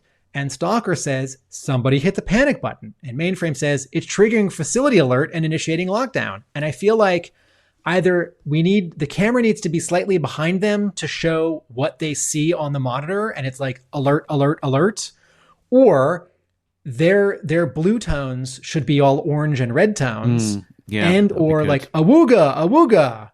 I feel like something is missing here, color and or sound effects, because and like they don't know why until 2 panels later when Mainframe pulls up the feed to show Unconscious Law's hand on the panic button. Panic. The literal, not metaphorical, panic button. Interestingly enough, panic button painted like an Easter egg. No. It's in closer to Easter egg. It does have, yes, Greg Augustin, I believe, is also voting yes for an awooga klaxon. I would also take a sort of scary male robot voice that's like lockdown, lockdown, lockdown. But you folks, you pick your preferred onomatopoeia for the base is reacting to the thing that happened off panel, and maybe it's just the red lights. Yeah. But I feel like this whole scene now needs to be in red lights. Very good. And then we get we're back in Dark Colonia. As you say, I think Helix is now in her. They've all had a outfit change. Not just Helix, but they're all in their Joe costumes. I think that is the Nitho Diaz version of the Helix costume, which is a bit more sort of skin tight. Wait, there it is. A bit like a wetsuit. There's the awooga. Oh, it landed on the wrong page. This is not an error. I'm making a joke. At the bottom of page 2019, 18, 17, at the bottom of page 17, Beachhead says, "The alarm is sounding. The sensors have picked us up already." And it says awooga. And I really wish I could copy and paste that. Not cut it and paste, copy and paste it and put it sort of over Duke's head on the previous page. Okay, but let's see if we can get that to work, Tim. Oh no, we've pasted it in the top left of the next page. Actually, now that Greg Augustin and I have gone back and forth on sound effects, I actually do think just doing some color for that scene in the pit with the computers would be enough. And if you anyway, all right, so the 3 Joes in Darklonia have made it to the Terrordrome, and here's a sort of a subtler Larry Hama-ism. Oh, this is the bit where they've cleared a kill zone all around the drone. Yes, go back to the previous page. You're on 18. Go back to 17. In the middle panel, there are 3 silhouettes, and the one that's talking, because got to be Peachhead, and says, "They've cleared a kill zone all around the drone. This means they're loaded with sensors. No sneaking up on that." And you can see, I'm sure that this is a line in Larry Hama's plot to Paul Pelletier, like draw the Terrordrome, but there's just sort of flat ground around it where there aren't any trees, or the trees have been cut back. And this is the kind of small detail which makes me really like this comic book and really like Larry Hama's writing, because you don't need this detail. They're not going to sneak any further because the blue ninjas just rush them immediately when you turn the page, right? And this may become important in the next issue with sort of how they escape, or how there is cover or isn't cover.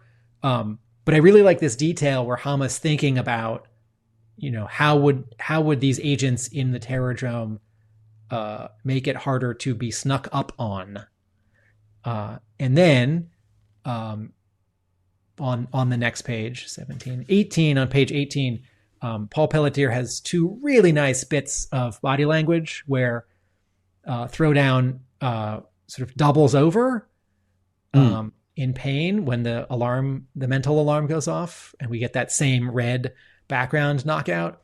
And then in the next panel, he's like staggered forward 20 steps, and his pose looks very contorted, uncomfortable, sort of almost zombie-like. And I'm looking forward to the next issue when Throwdown in pain takes out those blue ninjas. Gonna lay down on the blingers, but we don't get to see that. We skip ahead to the third Snake Eyes, which is the cloned talking Snake Eyes, who is able to talk on this page, and also make noises of pain as he is turned. So let's remind ourselves of the Snake Eyes talking jingle. Snake Eyes talking, Snake Eyes talking about things he wants to say. This week he wants to say, I was, run! And then you turn the page and he says one more thing. Oh, yeah, he does. He says,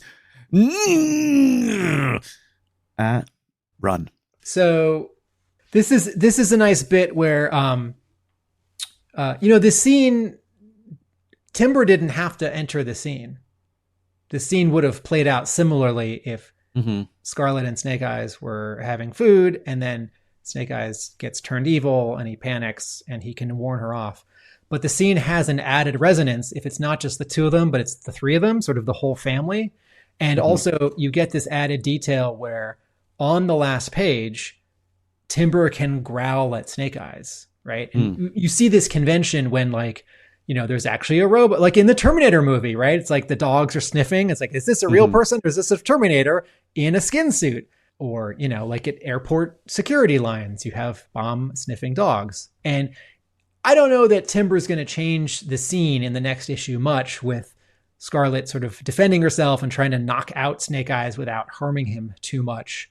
I don't think Larry Hama is going to go as far as having evil Snake Eyes harm Timber. Oh, although it is on the cover. There's some threat there. Huh.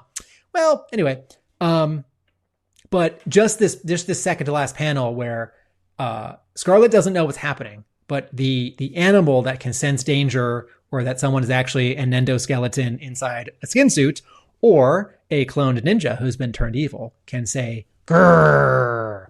And that's a small detail that I like. Cool. Here's a big detail that I like.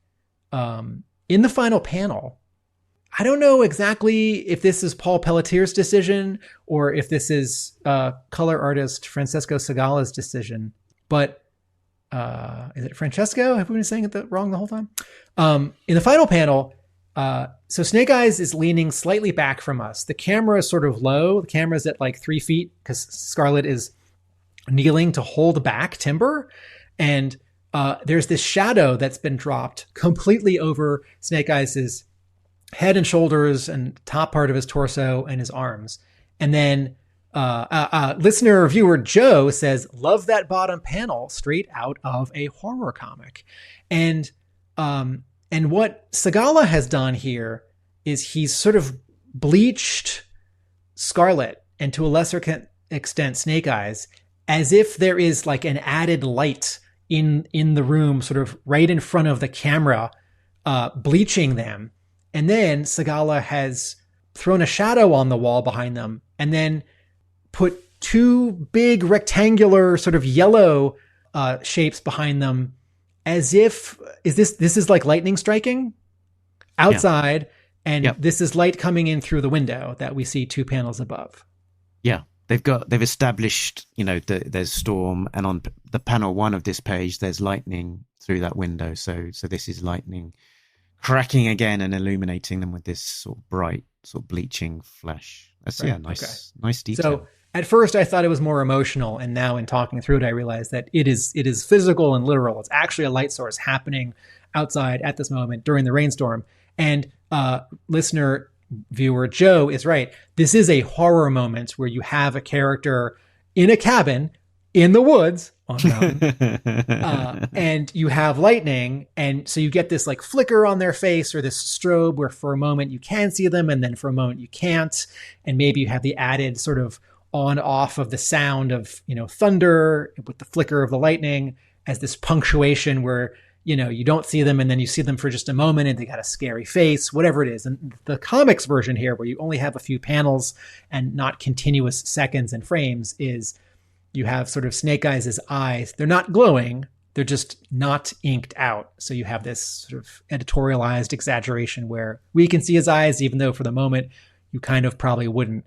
But the fact that he is faceless in the scene because he's in shadow when he says run, and look at the placement of the 3 letters of run. Look what Pat Brousseau is doing. It's, when zombies talk, you had that sort of dribble icicle effect on the bottom of a word balloon. This is doing that without doing that, because it's the letters that have been distressed in their placement, and less, and not so the oval of the word balloon. Plus the font of run is bigger than normal, so he's not yelling, but he's sort of saying it forcefully.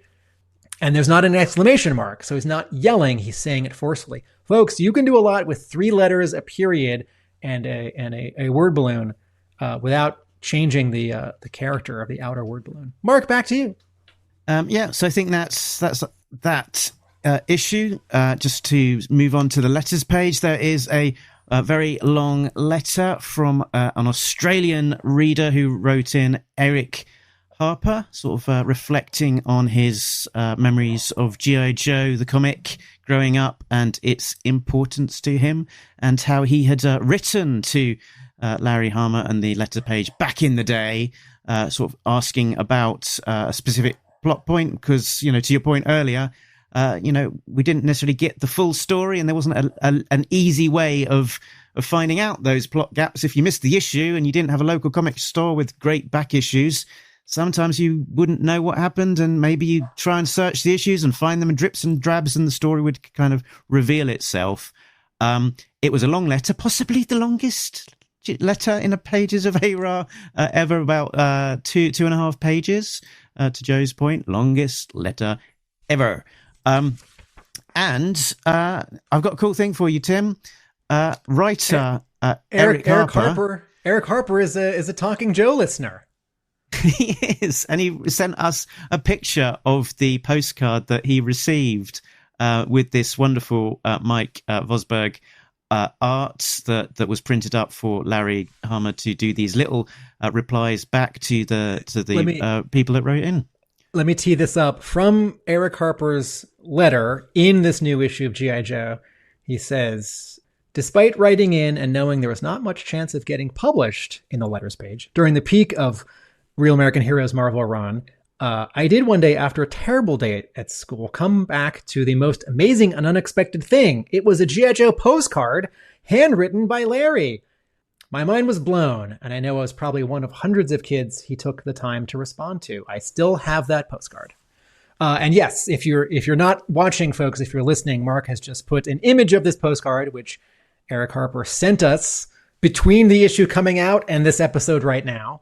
And it is a drawing of Hawk and Scarlet and Snake Eyes. Hawk is saluting, Scarlet is waving, Snake Eyes is thumbs upping. And on the left side, it's got a sentence of legalese for who owns G.I. Joe, and there's a word balloon, and Hawk is saying, and this is the standard postcard that Larry had printed up, that he would write a few, I don't know the number, 10 dozens a month to some kids who wrote in to the letters page. And Hawk here is saying, this is part of the printed part. Hey, Trooper, thanks for thinking of us. All the best from your buddies in the pit. And in Larry Hama's pen handwriting, it says, Mark? Eric, the skeleton behind the waterfall is the original Fred. Unfortunately, the wrong clothes were drawn on him. Larry Hama. So Hama is fixing a continuity error, or maybe I don't know if it's a coloring error or a drawing and coloring error. So one person out of the 200,000 who read that issue got a fact check. And this postcard was posted all the way to Eric in New South Wales, Australia, from Marvel Comics on Park Avenue South, New York. Is that postmark? Is that February 1990? I am impressed. Oh, that's cute. I don't think I've seen the fronts of these, only the backs. Or I think I've seen the backs of these, only the fronts. The return address is Marvel in New York, but it has the G.I. Joe logo, and atop that it says non-classified personal mail from. So it's a bit of this illusion that you're getting an actual piece of mail from the actual G.I. Joe team, if it really existed, and not someone working at Marvel Comics. I am impressed that Marvel posted this all the way to another country. If you had asked me, I would have guessed when Hama wrote these postcards every month for many years, I would have guessed that Marvel was only paying for, U.S. mail postage stamps to the 50 states plus territories. But of course, G.I. Joe was a steady seller in plenty of other countries. And so Marvel's spending a little bit of extra money here to interact with, or maybe Hama did it from his own pocket. Anyway, Eric, thank you for congratulations on getting not just a letter, but such a big letter in the letters page, getting that printed. Thank you for listening, and thank you for reaching out and sharing. What a fun extra for us for this episode. Absolutely. We get another great little bio and pin-up in the back of the book, as we have been for the last few issues, illustrated by Chris Mooneyham. This one is codename Mongoose. It gives the background and sort of chimes with what we know of Mongoose. But eagle-eyed listener, viewer, Greg Augustin, who knows a thing or two about file cards, having written 2 books and one more on the way about them, noticed a significant issue which you might call an error. Tim? Is it that now he's a ranger? I don't know if that was it. Oh, well, I give up. What is it? So here is how he was introduced back in his first appearance in the pages of A Real American Hero from IDW. And he introduced himself as Naif Nasir, codename Mongoose. On this file card, he's called Yusuf, is it Mulham? Mualam. Yes, so he has a different name. I wonder if this is an error, or if this is like in that Law Spotlight issue at the end of IDW's run, when Law refers to himself not with the name that he had in his file card, but sort of as Kirk Bazigian, the actual Hasbro employee who the figure was sculpted as. And at the time we were like, that's an error. And then Diana Davis said, no, that was on purpose, guys. And which I take your point. As a little not memorial, what's the word? As a little tribute. Honor, as a little tribute. Yes. So I wonder if this is Hama changing his mind, or shifting the name to link up to something else, as opposed to just forgetting and having a separate name. Greg Augustin chimes in one more time. Mongoose, as Ranger qualified, is new, as I could tell.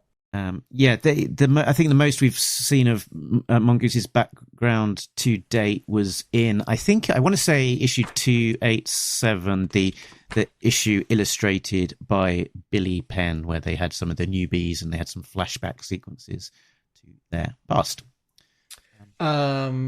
Then we get an ad for this Invincible fighting game, and then we get an ad for Terminal, which is a next ongoing monthly co-written by Kirkman and Joe Casey and drawn in rotating arcs by Andy Kubert and David Finch and Arthur Adams, and colored by Dave McCaig.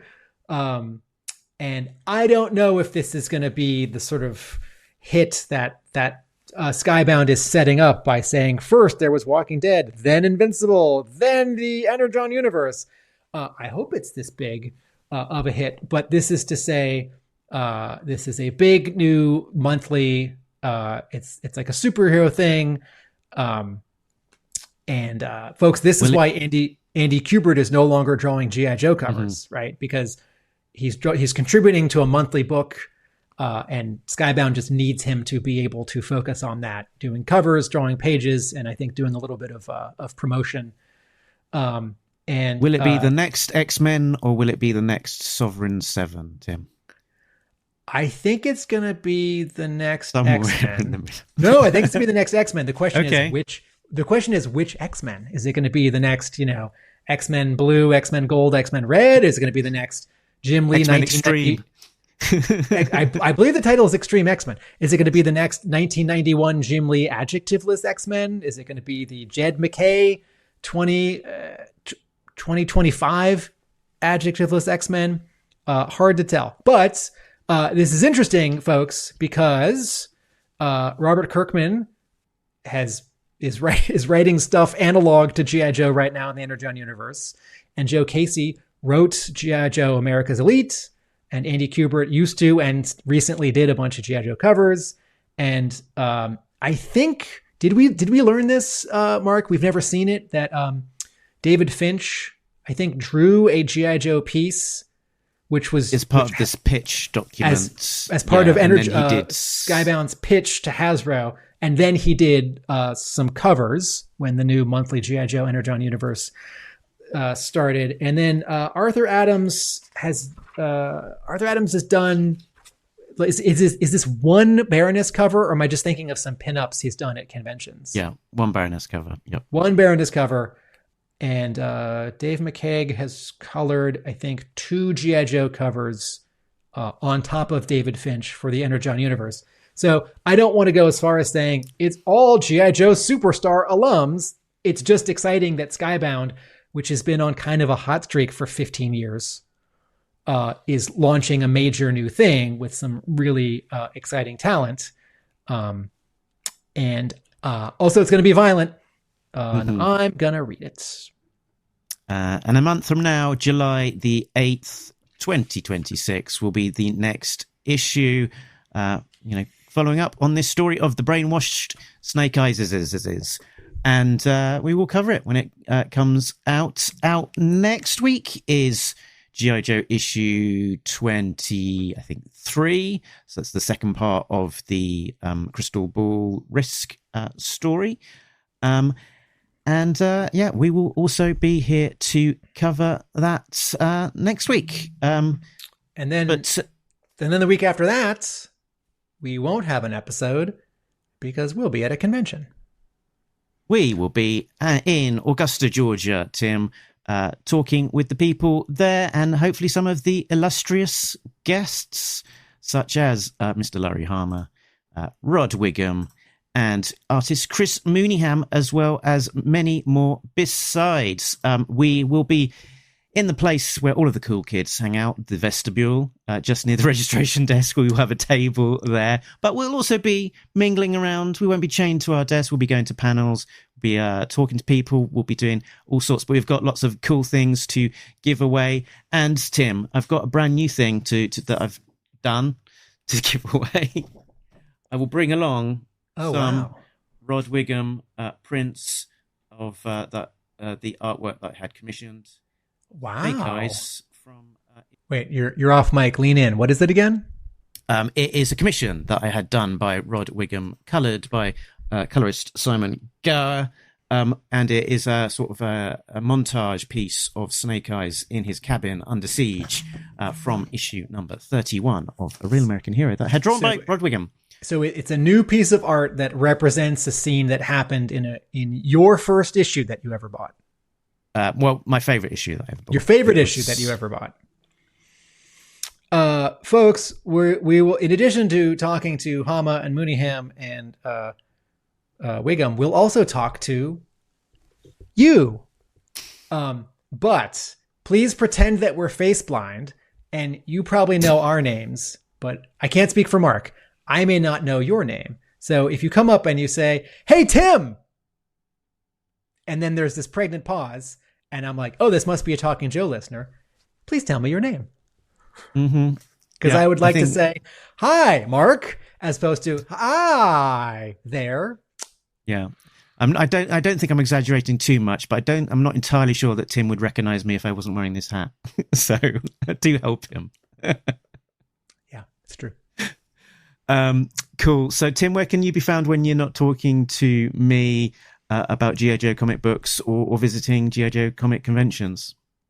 YouTube channel, Atomic Abe, Hub Comics, that's a brick and mortar store, and my blog, a realamericanbook.com. Good. And you can find Talking Joe at talkingjoe.co.uk. That is the website that links you to all of the places we can be found, including our TeePublic store. There will be another a sale starting, I believe, tomorrow, Saturday. And you've got up to 40% off the T-shirt. So it's a good time to buy when they're running their regular sales. I imagine the type of cool people that would wear a Talking Joe T-shirt are our Patreon members, like Richard, Sam, Christopher, Shane, Simon, Chris, Joe, Craig, D, Shane V2. This one, there was 3 of him all along, and he's been brainwashed. Infinite Entertainment, Gary V, Coldroff B, Squishy, Matt, Edu B, and Jonathan, our latest member. They're getting early and ad-free access to episodes, as well as some exclusive content. They got to see my essay about why Rom is the secret silhouette character on the front cover to Void Rivals issue 33 before anyone else. So was there something else that I was gonna... The blind bags. There's the blind bags. I'll be giving those away at Joe Fest. What do people have to do to get a blind bag with fun surprises from you, Mark? They have to pay attention. We'll be doing regular drops across the weekend, and so I think putting them in some secret places as well. But I think we'll put a little sign on our table which says when our next blind bag drop will be. And yeah, pay attention to our socials. So, join us over on Twitter and on our Facebook group, and I'll try and keep people up to date with things that I revealed. I put this one on this. This was the thing that I almost forgot, Tim. There's this little graphic here, which was a prompt for you to talk to. Yes, just one more reminder. Here's a detail from the Joe Quinones cover of the Center Holds issue 4.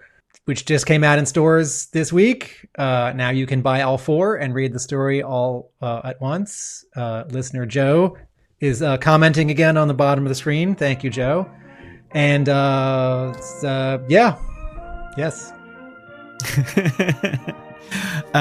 Cool. So I think that is us done, Tim. But before we go, it's been a show. There's been a lot of thought. There's been a lot of discussion. But there's probably some poignant words of wisdom that you would like to finish on. Nobody beats Talking Joe, an international podcast. Insightful. Laters.